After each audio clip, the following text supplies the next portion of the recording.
जय हिंद दोस्तों, the future coaching centre में आप सभी को स्वागत है। क्लास 7 का साइंस लेसन 1 का एमसीक्यू लेकर के आए हैं। देखिए हम चैप्टर 1 है जल और जंगल।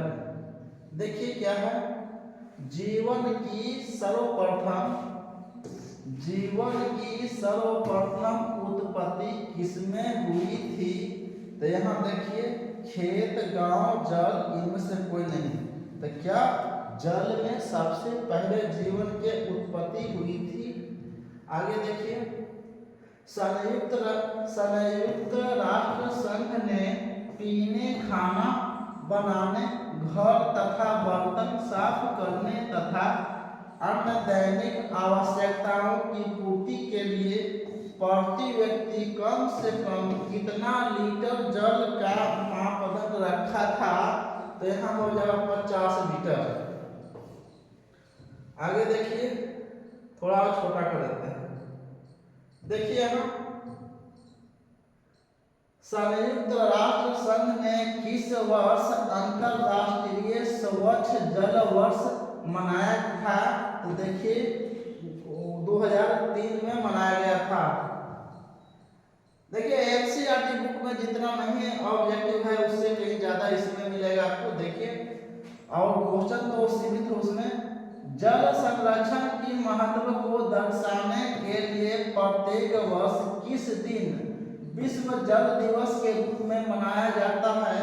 तो यह हो जाएगा 22 मार्च। यह एग्जामिनर का बहुत पसंदीदा क्वेश्चन है। करीब करीब हर जगह आपको देखने को मिल जाएगा इसको।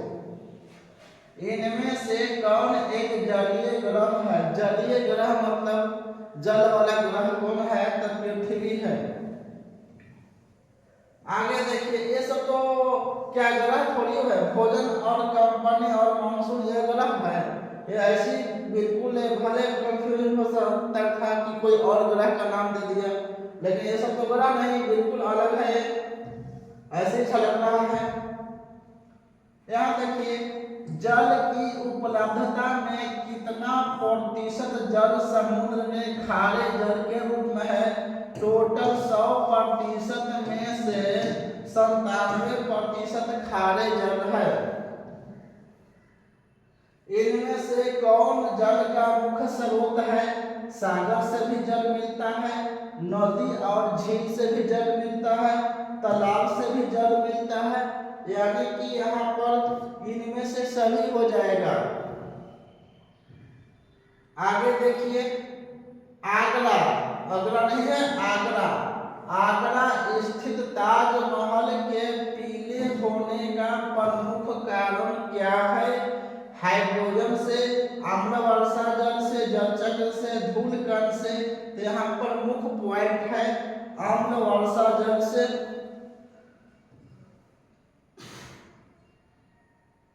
भूमि के नीचे संचित जल को क्या कहा जाता है।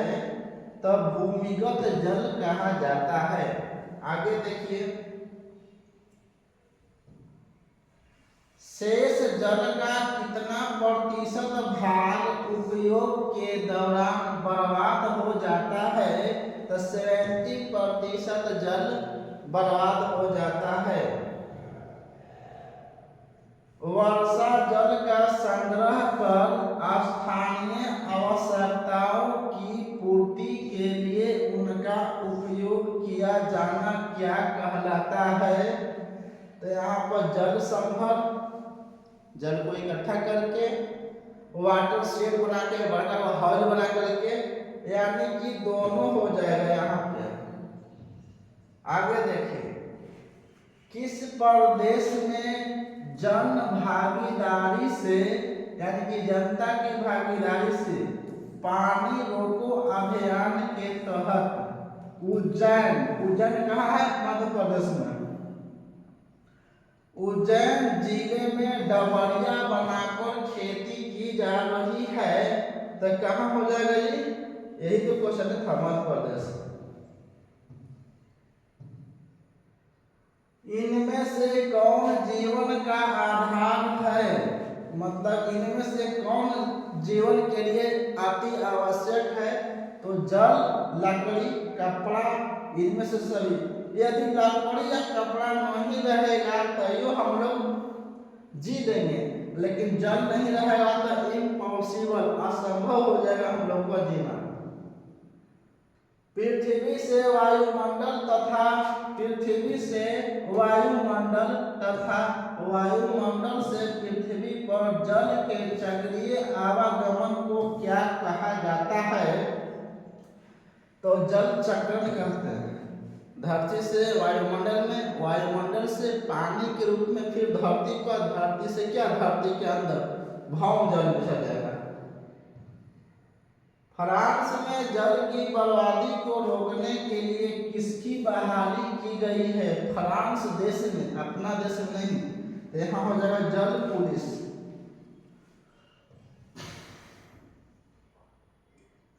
जल की बर्बादी को रोकने के लिए किस विधि से सिंचाई करनी चाहिए?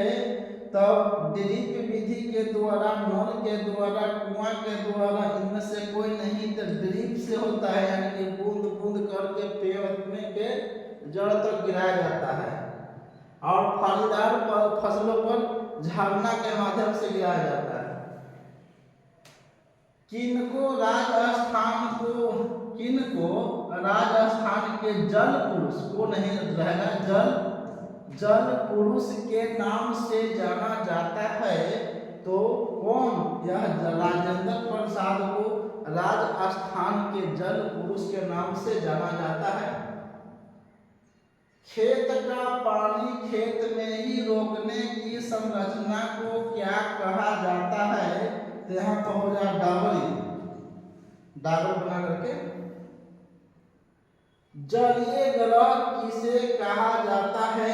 यहाँ पर हो सकता है कंफ्यूज, जैसे में मंगल हो गया, ये भी ग्रह है, बुध भी ग्रह है, पृथ्वी ग्रह है। यहाँ पर कंफ्यूज हो सकता है कौन ग्रह पर जल ज्यादा है, जल है तो पृथ्वी पर ज्यादा है। इसी पर आदमी है, मानव जाति के, और जितना घास फूस खेत खलिहान सब है केवल पृथ्वी पर है, बाकी पर नहीं है। क्वेश्चन नंबर 20 देखिए। जल की कमी के लिए उत्तरदायी नहीं है अत्यधिक वर्षा, औद्योगिकरण, वनों की कटाई। तब जल की कमी के लिए यदि पानी ज्यादा होगा तो यही न है, उत्तरदायी नहीं है। हाँ, ये सब औद्योगिकरण में ज्यादा पानी का उपयोग होगा तो जल कमी हो सकता है। वन कट जाएगा फिर भी जल का कमी होगा।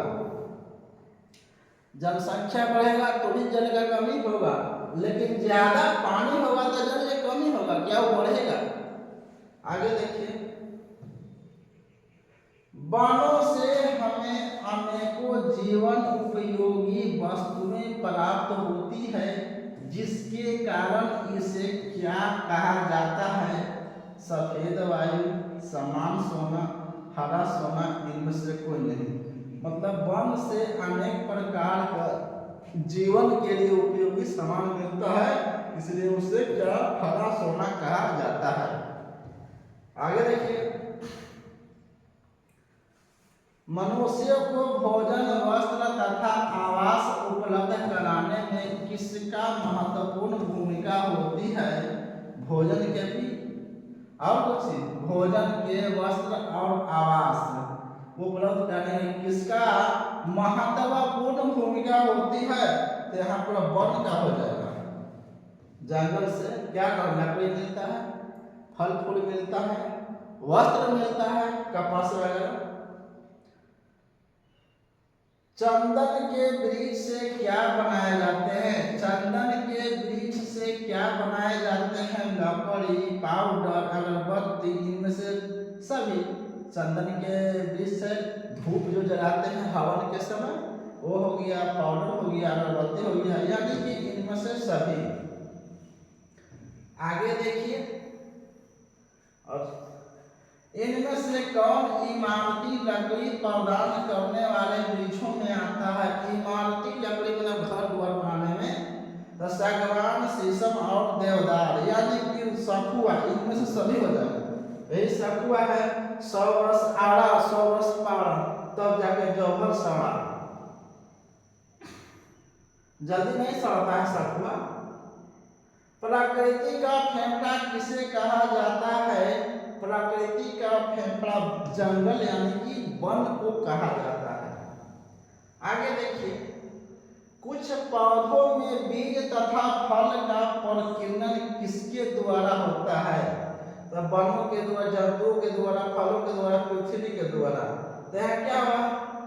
कुछ पौधों में बीज तथा फल का प्रकीर्णन जंतुओं के द्वारा होता है। छितराना, प्रकीर्णन मतलब छितराना।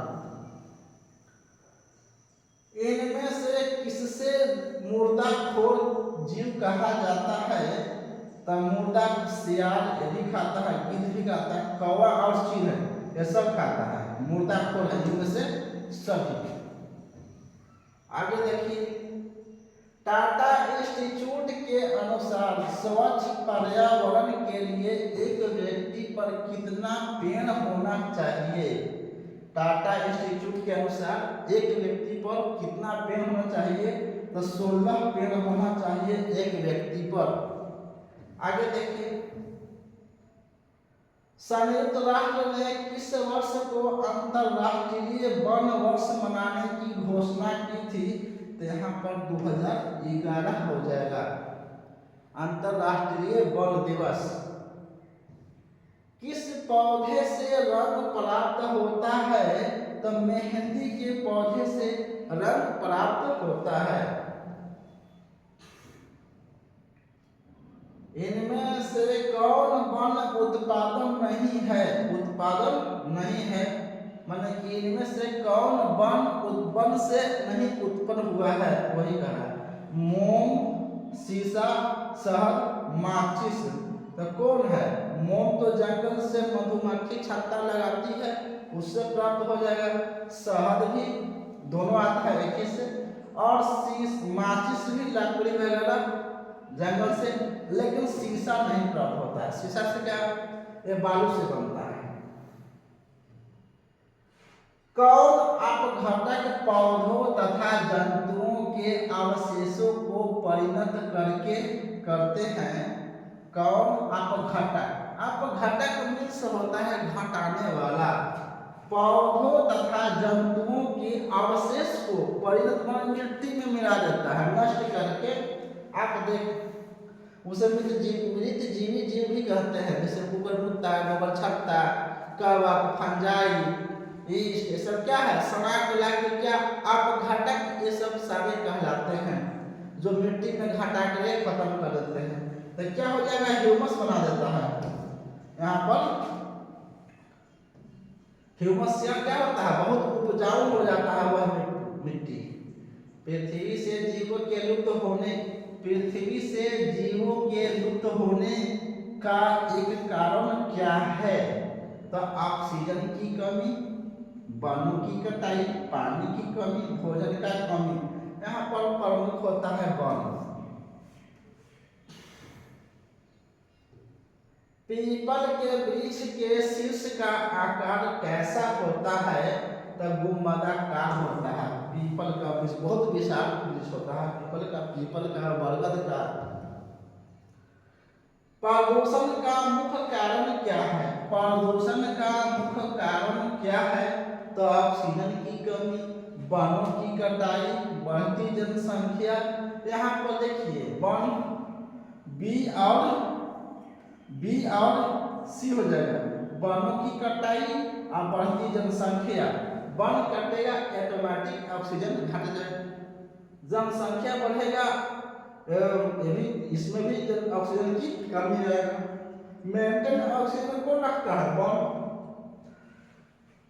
वन क्या करता है? जंगल, पेड़ पौधे रात में क्या करते हैं? ऑक्सीजन लेते हैं, रात में ऑक्सीजन लेते हैं और कार्बन डाइऑक्साइड छोड़ते हैं, और दिन में क्या करते हैं? कार्बन डाइऑक्साइड लेते हैं और छोड़ते हैं ऑक्सीजन। इस प्रकार मेंटेन करते हैं ऑक्सीजन को।